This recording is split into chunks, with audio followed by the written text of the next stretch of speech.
سلام و درود. هم ملت عزیز، هم خون عزیز، هم تبار عزیز.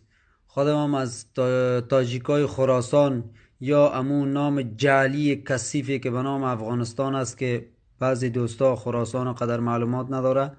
و ما از تاجیکای خراسان هستیم، از پنشیر هستیم دیگه، مقیم در اروپا. ما هم ملت خود در این شرایط تنها گذاشته نمیتونیم.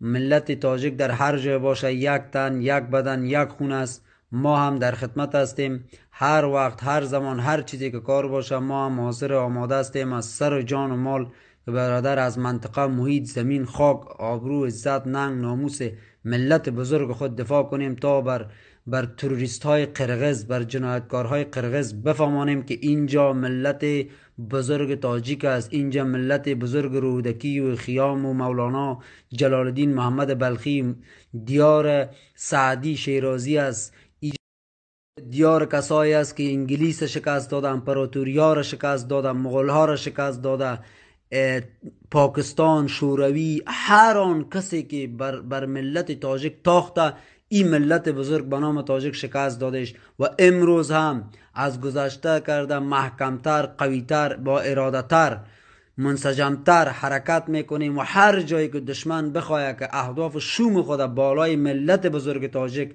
حتی بالای حیوان ملت تاجیک بخواه کار بکنه، ما تاجیکا برای ما فرض است در هر سر دنیا هستیم علیه اینمی متجاوزگر بیستیم، بر دهنش بزنیم تا عبرت شود بر دیگر متجاوزین. زنده باد ملت تاجیک، زنده باد تاجیکستان عزیز، به پیش زنده باد ملت آزادی خواه تاجیک.